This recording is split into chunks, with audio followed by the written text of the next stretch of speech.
Representative Omar, in the event that the nations of Somalia and the United States engaged in a military conflict tomorrow, purely as a hypothetical exercise, which of the two sides would you truly desire to emerge victorious?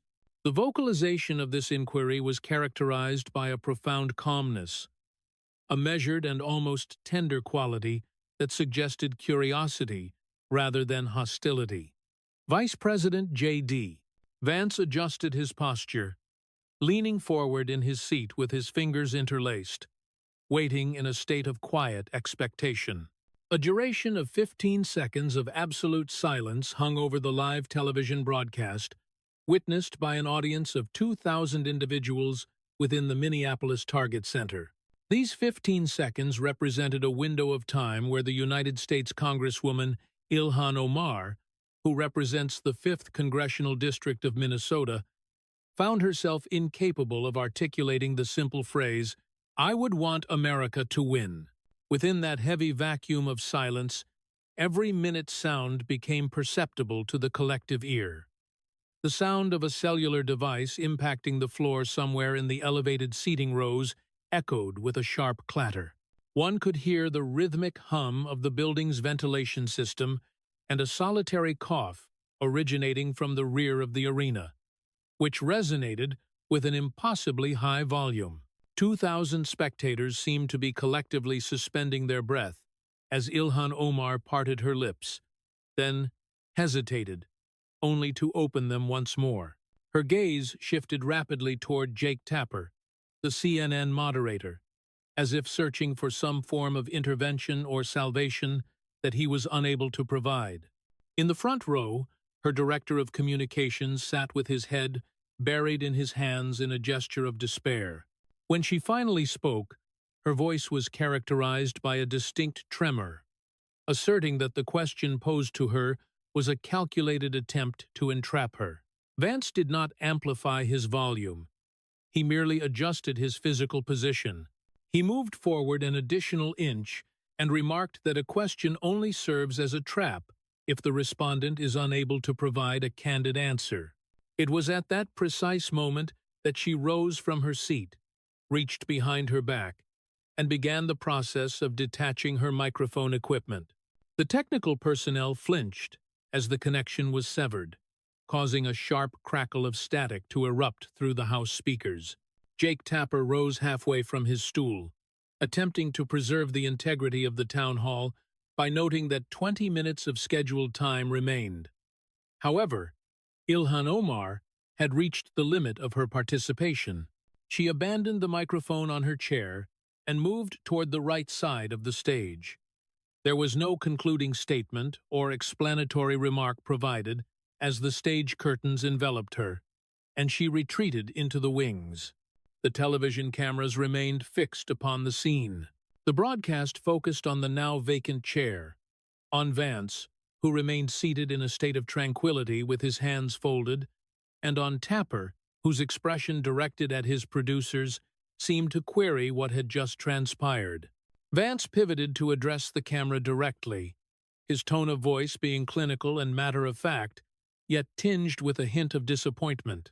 He suggested that the silence of the representative had provided the necessary conclusion to fully grasp the sequence of events that led to the public dissolution of a sitting congresswoman's career in less than 2 hours on national television. One must revisit the 90 minutes prior. At that time, Ilhan Omar had entered the arena under the impression that the evening would be a successful showcase for her. It was a Thursday evening in January of 2026 at the Target Center in downtown Minneapolis. Outside, the atmospheric conditions were frigid at 11 degrees, with a light dusting of snow falling upon Hennepin Avenue. Inside the venue, the space was entirely saturated with 2,000 people who had been queuing for entry since 4 in the afternoon. CNN had been working. The network had been aggressively marketing this town hall event for a continuous period of 2 weeks. They billed it as a discussion on the future of the nation and a dialogue regarding the essence of national identity. The promotional segments featured split-screen imagery of Vance and Omar, accompanied by the tagline describing two distinct visions within a single conversation. The broadcasting network was well aware of the significant draw they had secured. They were bringing the sitting vice president and one of the most controversial figures in the legislature into a face-to-face encounter for the first time since their digital skirmishes of the prior year. This event was considered a guaranteed success for television ratings. The format was intentionally designed to feel intimate, eschewing podiums and physical distance in favor of two chairs on a largely bare stage. These seats were positioned approximately 6 feet apart, with the moderator Jake Tapper situated on a stool slightly to the side. The intent of CNN was for this to resemble a genuine exchange rather than a traditional debate. They aimed to capture every subtle nuance of their facial expressions and reactions. The ideological division of the audience was immediately apparent upon entry. The leftward side of the arena was filled with a plethora of progressive signage. There were numerous handmade placards displaying phrases about group goals, her speaking of truth, and assertions that no human existence is inherently illegal. The supporters were largely comprised of young adults of college age, many of whom wore scarves in a gesture of solidarity. They had gathered to provide support for the woman they viewed as their champion. Conversely, the rightward side was dominated by individuals in red hats. There were many wearing jackets adorned with the American flag and shirts referencing the previous administration's ticket, despite the current year being 2026. These were primarily middle-aged and older individuals who had commuted from suburban areas and outlying regions, some traveling for as long as 2 hours. Their motivation was to witness a challenging critique of Omar. The atmosphere within the room was palpable, filled with both high energy and an underlying sense of hostility. These two demographics held fundamentally opposing views on the nature of America, its ideal future, and the criteria for belonging. They were now confined within the same environment for a duration of 2 hours. The surrounding air seemed to vibrate with the possibility of a direct confrontation.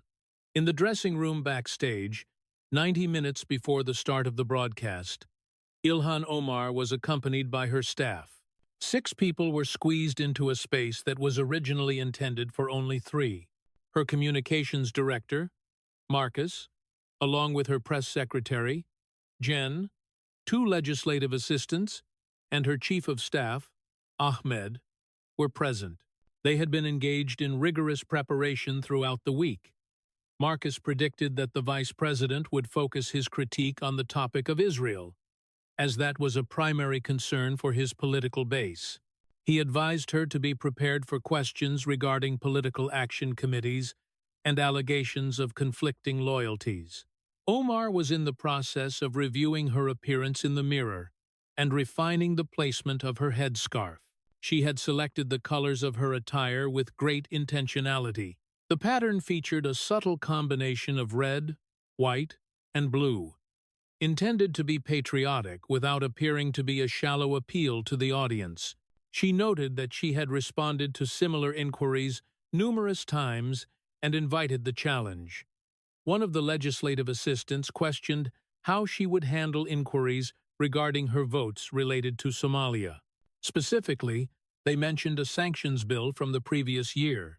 Omar dismissed the legislation as being poorly constructed and argued that it would have negatively impacted civilian populations. She stated her intention to elaborate on the policy details if the subject was broached. Her chief of staff, Ahmed, expressed a sense of concern. He reminded her that the event was a television program where concise statements often carry more weight than complex policy discussions. Omar asserted her proficiency with the medium. She had been a frequent participant in the media landscape for several years. Her experience included appearances on cable news, weekend talk shows, and late-night comedic programs. She was recognized as being more adept at these interactions than many of her legislative peers. She possessed the ability to react quickly, frame a message effectively, and maintain control during an interview. Jen added a final piece of advice, warning her that Vance would attempt to provoke her and urging her to remain composed. She reminded Omar that she was in her home city, where she was widely supported. Omar found encouragement in that reminder as it reflected her recent electoral success. She had won her most recent election by a margin of 30 percentage points. She felt that at least half of the people in the arena were her staunch supporters. While she acknowledged that the other half might never support her, she felt she only needed to maintain the confidence of those in the political center. A production assistant informed them that 30 minutes remained. Omar rose, adjusted her clothing, took a calming breath, and prepared to start. Simultaneously, 3 floors above, in a separate dressing room, J.D. Vance was in a state of isolation. He was accompanied only by his chief of staff, Tom, and a member of the Secret Service. There was no noisy crowd or frantic energy in his room, only a sense of quiet concentration. Tom was reviewing a comprehensive binder of information. He noted that they had compiled an extensive record, including social media posts dating back over a decade. They had documented every legislative vote concerning Somalia, foreign policy in the Horn of Africa, and transcripts from various community gatherings. Furthermore, they had secured and verified audio from a specific fundraiser. Vance inquired about the certainty and authenticity of that audio recording. Tom assured him that it was genuine and had been validated by 3 separate independent experts. They possessed the original file and all associated metadata, making the evidence indisputable. Vance acknowledged this with a slow nod. He was not exactly anxious, but he displayed the focused demeanor typical of a trial attorney before a major cross-examination. He had spent the preceding 20 minutes in silence, mentally rehearsing the flow of the anticipated conversation. He visualized each potential question and response, considering where she might attempt to deflect and how he would maintain the focus. Tom advised him that patience would be the essential factor. He suggested building the argument incrementally, so the audience could perceive the pattern before the final inquiry was made. Vance compared the strategy to a closing argument, where one must present the evidence before reaching the verdict. Tom mentioned that the network was unaware of the existence of the audio recording. He speculated that the moderator might be displeased by the surprise, but Vance was unconcerned. He argued that because the audio was authentic and newsworthy, there were no grounds for legitimate complaint. With 15 minutes remaining, Vance stood up and fastened his suit jacket. He checked his reflection to ensure he projected a calm and presidential image. This was a deliberate choice. He wanted to be seen as the serious prosecutor rather than a typical politician. As they moved toward the exit, Tom offered one final piece of counsel. He advised Vance not to show any signs of celebration if she decided to leave the stage, but to let the event conclude on its own. Vance replied that he would not need to say anything further. He believed that the resulting silence would communicate everything necessary. Precisely at the scheduled time, the lights in the arena were lowered. The noise from the crowd subsided into a low murmur of expectation. Jake Tapper then made his way onto the stage, receiving applause that was courteous but lacked intense fervor. He occupied the role of the impartial mediator. Tapper welcomed the audience to the CNN town hall event. He described the evening as a rare opportunity for the vice president and the congresswoman to engage in a lengthy dialogue. The topics would include the nature of patriotism and the meaning of being an American in the current year of 2026. He outlined the structure of the 2-hour event, noting that he would initiate the questions. Following the initial responses, the 2 participants would have the chance to engage directly with one another. There would also be a segment for questions from the audience. The established rules required mutual respect and an absence of personal disparagement.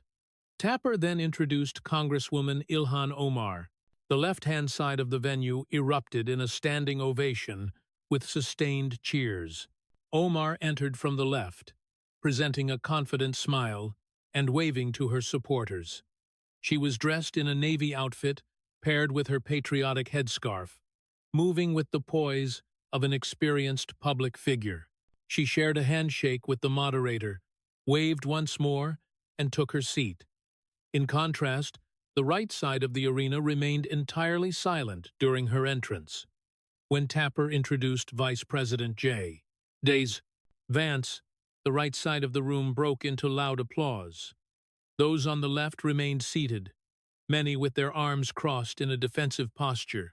Vance entered from the right, offering a brief wave, but maintaining a businesslike demeanor. He shook hands with Tapper and acknowledged Omar with a formal nod, which she returned with a cool professionality. They sat in chairs, placed 6 feet apart. The intensity of the stage lighting meant that every facial movement would be visible to the viewers. Tapper began by posing a fundamental question regarding the personal meaning of patriotism. He directed the first inquiry toward Congresswoman Omar. She adjusted her position and turned to address both the moderator and the audience. This was a topic she was well prepared to discuss, having delivered similar responses many times before. She began by reflecting on her personal history, noting her birth in Mogadishu and the circumstances of the civil war that forced her family to flee when she was a child. She mentioned the 4 years they spent in a Kenyan refugee camp. She described that period as a time of profound uncertainty regarding their future home. She spoke of how the United States eventually provided a sanctuary for her family. Her delivery was professional and well-practiced, emphasizing the emotional aspects of her story. She credited the country with providing her with education and opportunities that her parents could not have imagined, culminating in her service in Congress. She defined her love for America as a motivation to strive for justice and ensure the nation adheres to its stated ideals. Her words were met with applause from the progressive section of the audience. She further argued that patriotism involves the willingness to offer criticism in order to address societal flaws. She asserted that love for one's country and criticism of it are complementary rather than contradictory. She stated that her critiques were rooted in her vision of what the nation could ultimately become. This sentiment garnered more applause from her supporters, while those on the right remained unimpressed. To them, this was a familiar rhetorical style that they perceived as a focus on national failures. Tapper then turned the question to Vice President Vance. He took a moment to collect his thoughts before speaking in a conversational tone. He spoke about his upbringing in Middletown, Ohio, being raised by his grandmother, while his mother dealt with substance abuse issues. He described a childhood where financial resources were scarce, and the source of the next meal was sometimes uncertain.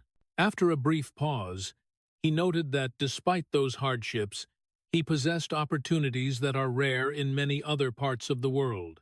He listed his service in the Marine Corps, his education through the GI Bill, and his subsequent career as a lawyer and author. For the first time, he looked directly at the Congresswoman. He stated that patriotism, in his view, involves a recognition of the system's value. He acknowledged that America is not without its flaws, but he argued that it provides a unique framework for self-improvement. He suggested that when one criticizes the United States, it is important to consider the alternative systems and nations for comparison. He claimed that America has provided more opportunities to more people than any other nation throughout history. This perspective was met with sustained applause from the right side of the arena. Vance then expressed appreciation for the Congresswoman's personal story. He stated that he could not fully grasp the difficulties her family had faced. However, he raised a point of contention regarding whether the primary focus should be on the opportunities provided by the country or on its remaining shortcomings. This introduced the first clear moment of tension in the discussion. Omar's expression became more serious. Before she could offer a rebuttal, Tapper intervened to steer the conversation toward how to balance national achievements with the recognition of failures. The subsequent 15 minutes were dedicated to various policy areas, including education and immigration. Both participants provided standard responses consistent with their political platforms. Omar emphasized the presence of systemic issues requiring change. Vance focused his remarks on the importance of personal responsibility and economic opportunity.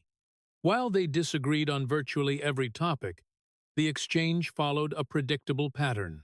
The audience began to show signs of restlessness as the anticipated fireworks had not yet occurred. 23 minutes into the event, Vance changed his posture. He had been listening to Omar's points on immigration policy, but chose not to engage with them directly. Instead, he asked the moderator if he could pose a different question to the Congresswoman. Tapper appeared momentarily surprised by the deviation from the plan, but allowed him to proceed. Vance then looked toward Omar and stated his desire to discuss the nation of Somalia. The mood in the arena shifted instantly, and the tension became palpable. Omar's composure wavered for a fraction of a second, which was noticeable to any observant viewer. Tapper seemed hesitant, but Omar quickly recovered and invited Vance to ask his question. Vance's tone remained remarkably gentle and conversational. He began by acknowledging the difficulty of her early life in Mogadishu and the subsequent displacement her family experienced. He expressed a sense of empathy for the hardships they must have endured. Omar replied cautiously, noting the difficulty of those times. Vance then noted that she had lived in the United States for approximately 33 years, which constituted the majority of her life. Omar confirmed this, stating clearly that America is her home. This was a definitive statement made in the present tense. Vance expressed his appreciation for that statement and clarified his intent to understand her relationship with both Somalia and the United States. He argued that the American public had a right to understand this relationship. He pointed out that she holds a position of significant public trust, representing the interests and security of the American people. Tapper sensed that the conversation was moving in a specific direction, but was not yet certain of the destination. He asked the vice president to clarify the nature of his inquiry. Vance maintained his focus on Omar, stating that he was asking about the fundamental issues of identity and loyalty. He argued that these factors are relevant to the decisions a legislator makes regarding foreign policy and national security. Omar responded with a sharper tone, suggesting that his line of questioning implied she could not be fully American due to her place of birth. Vance interrupted her gently to clarify that he was not making an accusation, but rather asking questions. Omar agreed to continue. Her team backstage became highly attentive, recognizing that this was a different line of attack than the one they had prepared for. Vance then reached into his jacket and retrieved his mobile phone. This simple action shifted the energy of the exchange, indicating that he had come prepared with specific information. He referenced a social media post from 2012 regarding United States drone operations in Somalia. He read a quote where she asked why the U.S. was killing our brothers in that country. He asked if she recalled making that statement. Omar nodded and explained that she was expressing concern over civilian casualties resulting from those strikes. Vance acknowledged that civilian casualties are a valid concern, but focused on the specific word, our. He asked for a clarification of who she was referring to with that possessive pronoun. A brief pause followed, as the audience sensed a rhetorical trap had been set. The dilemma for Omar was that identifying our as the Somali people would suggest a primary identity other than American. Conversely, if she meant humanity in general, it raised the question of why she only used that specific phrasing for Somalia. Furthermore, if the term referred to a religious community, it would introduce a different set of political challenges. Omar stated that she was conveying compassion for those who were suffering. Vance pressed the point, noting that she had used the specific phrase, "our brothers," rather than a more general term for civilians. He argued that such language suggests a sense of kinship and belonging. He asked her to define the group with which she was identifying herself in that moment. 10 seconds of silence passed as she considered her response. The progressive members of the audience began to show signs of discomfort, realizing that the focus was on her sense of national identity. Omar accused him of suggesting that her Somali birth precluded her from feeling compassion without it being a sign of disloyalty to America. Vance calmly noted that he had not questioned her loyalty, but was asking for a clarification of a specific two-letter word. He suggested that if the question itself felt like a challenge to her loyalty, that was a significant observation in itself. He reiterated his request for her to explain her identification with the term. Tapper attempted to move the conversation forward, but Vance insisted on hearing an answer first. The entire audience was now highly focused on the exchange, sensing that Omar was struggling with a question that appeared simple but carried significant weight. Omar eventually stated that she was expressing a sense of solidarity with people who were in a state of suffering. Vance repeated the word solidarity and noted that she had used a term that implies familial ties. Omar's voice became slightly louder as she asserted that she is both Somali and American. Vance nodded and thanked her for the clarification, noting that she identified as both. He did not pursue the matter further at that moment, instead turning to Tapper to discuss economic policy. He had succeeded in getting her to state on the record that she viewed herself as one of them. This was the first piece of the argument he was constructing. The following 10 minutes focused on tax policy, which was a significantly less tense topic. Vance allowed Omar to speak at length, offering only polite disagreements.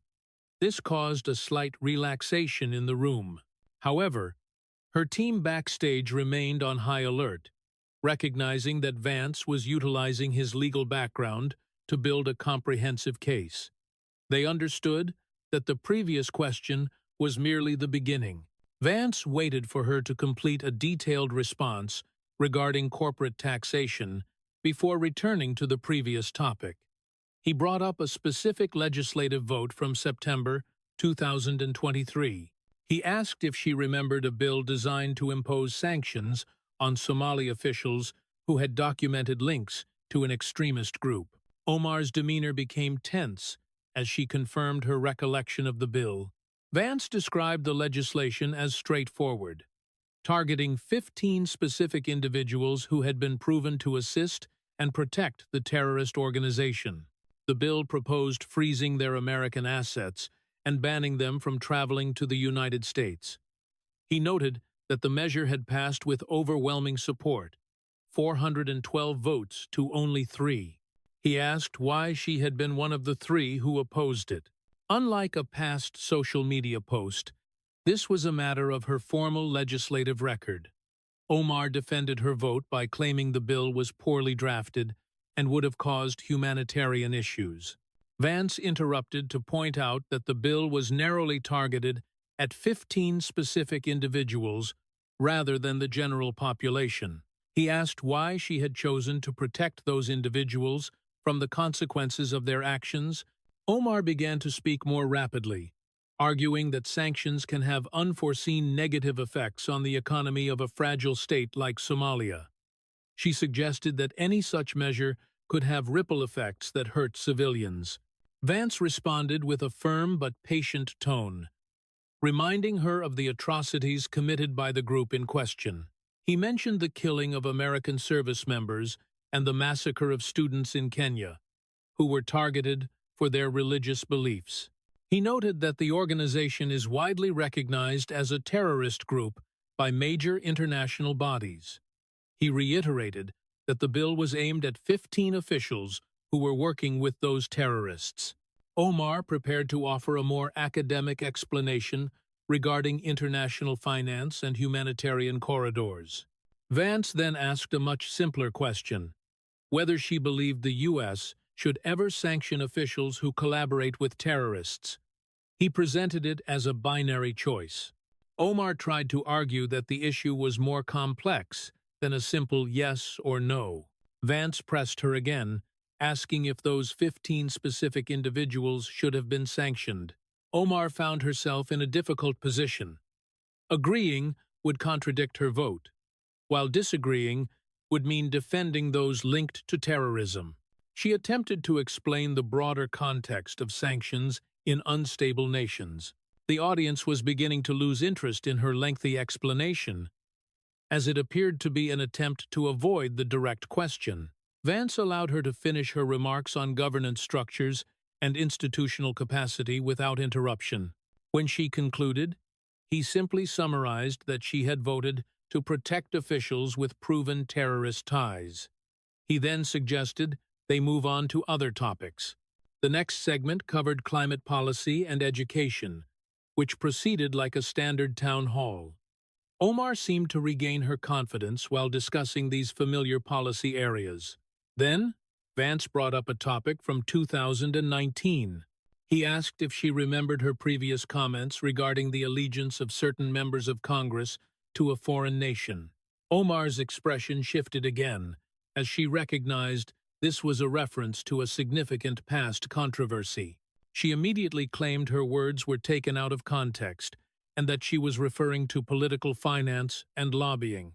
Vance clarified that he was not asking about specific organizations, but rather the principle she had established.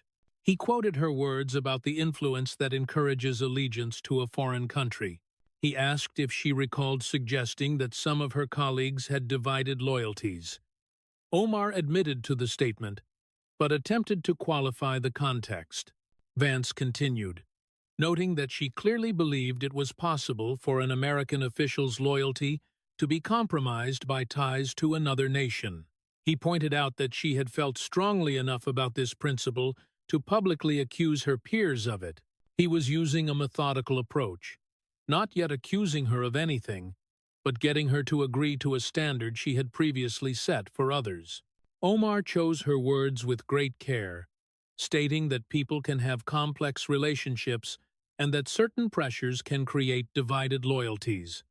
Vance repeated her phrase, divided loyalties. He then asked if, by her own standard, it was possible for her to have divided loyalties between the United States and Somalia. The room became completely silent as the audience realized he had turned her own past accusations back toward her. Omar struggled to respond, asserting that it was not a fair comparison. Vance asked why the standard she applied to others should not apply to her. He noted that she had established the concern of divided loyalty as a legitimate political issue. He asked if it was possible that her own allegiances were split between her birth country and the country she serves. Omar pointed out that she had not received financial support from the Somali government. Vance clarified that his question was not about money, but about the evidence of her own words and actions. He summarized her use of kinship language towards Somalia and her vote against sanctions for terror-linked officials. He then teased that they were about to hear more about her true feelings. Backstage, her team was in a state of panic, as they could anticipate the next move and were powerless to intervene. Vance then picked up a tablet, a casual action that drew the focus of every camera in the arena. He announced that he was going to play an audio recording from a fundraiser held in August 2023. He described it as a small event with Somali American donors where she spoke about her policy priorities. He noted that while she likely believed it was a private gathering, a recording had been made. Omar's face lost all color as she spoke urgently to her director in the front row. Her team confirmed they were unaware of the recording. Tapper expressed some discomfort, questioning if this was a gotcha moment. Vance insisted it was merely her own verified words. He gave her the opportunity to describe the contents of the audio herself, but she claimed to be unaware of what he was referring to. Vance then activated the audio. After a moment of silence, Omar's voice was heard clearly by everyone in the arena. In the recording, she spoke about the need to be cautious in public because of how the media interprets her words. She told the donors that they were like family and understood where her heart truly resided. She stated that her heart was back home with the people suffering under a government she believed was a tool of foreign interests. She claimed that her reason for being in Congress was not to wave the American flag or pretend things were perfect. Instead, she stated she was there to fight for us and our people. When the audio concluded, the arena was once again filled with absolute silence. 2,000 people processed the implications of the recording. Tapper appeared shocked and looked toward his production team to see if they had any prior knowledge of the tape. Vance broke the silence, highlighting her use of the phrase, "back home," to refer to Somalia, despite her many years in America and her position in Congress. Omar's voice was trembling as she claimed the audio had been edited. Vance countered that the full 9-minute recording had been forensically analyzed and was entirely authentic. He offered to play the entire thing, suggesting that it contained even more controversial statements. Omar did not respond, staring down at the table. Vance focused on her use of the terms us and our people. He asked who she was referring to, given her oath to the United States Constitution. He suggested that it did not sound as if she were referring to the American people. Omar desperately claimed her words were taken out of context. Vance asked what context could change the meaning of back home and our people in that setting. He pointed out that she was speaking to Somali Americans about Somalia and calling that nation her home. Even her supporters in the audience appeared uneasy, as the words seemed unambiguous. Vance summarized the points he had established throughout the evening. He listed her language of kinship, her vote on sanctions, her own standard for dual loyalty, and the newly revealed audio. He then posed the direct question again. Did she have divided loyalties between the two nations? Omar refused to accept the way the question was framed. Vance reminded her that it was a frame she had previously utilized against others. Omar then claimed the line of questioning was based on Islamophobia. Vance pointed out that he had not mentioned her religion or background, but was focusing solely on her own statements and legislative actions. He argued that if asking about national loyalty is considered bigoted, then the concept of patriotism itself is under attack. Omar had no further response. As Tapper tried to call for a break, Vance announced there was another person in the audience who wished to speak. A woman in her 50s, wearing a headscarf, stood up from the progressive section of the crowd. She appeared to be summoning a great deal of courage. She addressed Omar directly, and the room became so quiet that her voice carried easily. Omar appeared to recognize her immediately. The woman identified herself as Fatima Hassan. She spoke about her history as a dedicated volunteer for Omar's first campaign. She had worked tirelessly to support her, believing in her message. The cameras focused on her, as other Somali Americans in the audience nodded in recognition. She then shared that her husband had been killed by warlords in Mogadishu in 1991. She described him as a teacher who had stood up against propaganda. She explained that those same warlords eventually became part of the extremist group that Omar had voted not to sanction. She spoke of their time in a refugee camp and their eventual arrival in America. She stated that they came to the United States because their original country had failed to protect them and lacked the rule of law. She spoke with pride about her children's success in America, one as a nurse and the other as an engineer. She credited America, not Somalia, for their future. When Omar tried to offer sympathy for her pain, Fatima rejected it. She criticized Omar for calling Somalia home and for protecting the very people linked to her husband's killers. She asserted that Omar did not speak for her or for the community. Numerous other Somali Americans in the audience showed their agreement with Fatima's words. Fatima stated that they chose to be American and had taken their oaths of citizenship seriously. She argued that when asked where their loyalty lies, they answer American without any hesitation. She challenged Omar to do the same and declare that America is her home.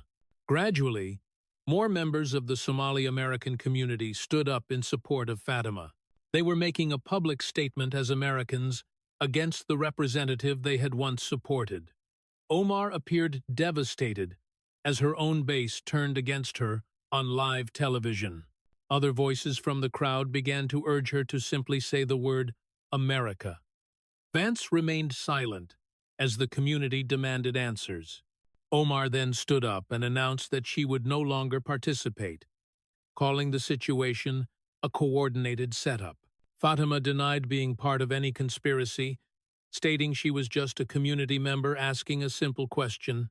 As Omar began to leave the stage, Vance noted that her departure would be seen as an answer in itself.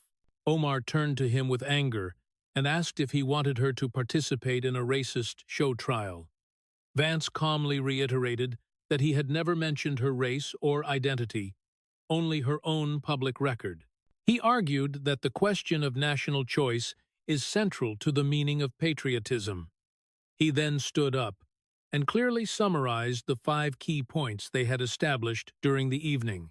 These included her language, her voting record, her own dual loyalty standard, her private comments to donors, and the reaction of her own constituents. He then posed the final hypothetical question about which side she would want to win in a war between the two nations.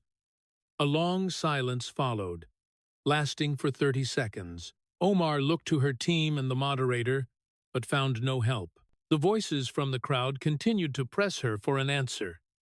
A child's voice could even be heard asking why she wasn't speaking. Omar finally stated that the question was designed to trap her. Vance responded that it only serves as a trap for someone who cannot answer it honestly. He noted that every citizen and member of Congress has taken an oath that provides the answer. He asked why she could not utter 6 simple words. "I'd want America to win." More members of her community urged her to say it. At that point, Omar decided to end her participation. She removed her microphone equipment, causing more audio interference. She walked off the stage while Tapper tried to salvage the event. Vance's final words to her were that her silence had already provided the answer. The cameras captured the aftermath: the empty chair, the standing audience members, and the confused moderator. A group of Somali Americans then quietly left the arena, not in support of Omar, but in disappointment. Fatima was among the last to exit, stating that they had believed Omar shared their choice of America. The television broadcast cut to a commercial break. However, the impact of the moment was already spreading across the internet. A short clip of her silence and subsequent walk-off became a viral sensation within minutes. It was shared by people across the political spectrum. By the following morning, the footage had been viewed tens of millions of times. Other clips of her private comments and the interaction with Fatima also circulated widely. The most damaging aspect for her career was the simple inability to answer a straightforward question about national loyalty. The following day, her office released a statement that focused on accusing Vance of bigotry. It did not, however, contain the simple statement of American loyalty that people were looking for. The public reaction was harsh. A local newspaper published an editorial from Somali American leaders stating that she did not represent their views. They emphasized their own clear choice for America. Religious leaders also released statements emphasizing that their faith and American patriotism are fully compatible. 2 other Democrats announced they would challenge her in the upcoming primary. One of them used her announcement video to explicitly state her unwavering loyalty to America. Omar's usual political allies remained silent, offering no public defense. Internal polling revealed a significant drop in her approval ratings, especially within her own community. A majority of her constituents expressed doubt that she would choose the United States over Somalia if forced to do so. Vance did not engage in public celebration of the event. He released a brief statement saying he would let the voters decide. His composed and professional demeanor throughout the controversy only highlighted Omar's struggle. The footage continued to be a major topic on all news networks for days. The moment was seen as a human failure rather than just a partisan one. Even late-night comedians found it difficult to find humor in the situation. Polling showed that a large majority of Americans believed she should no longer be in Congress.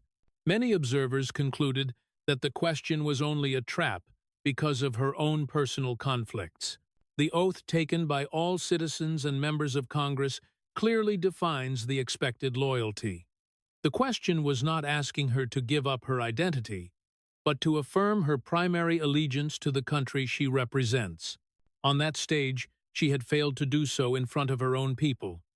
That failure, and the silence that accompanied it, ultimately ended her political career.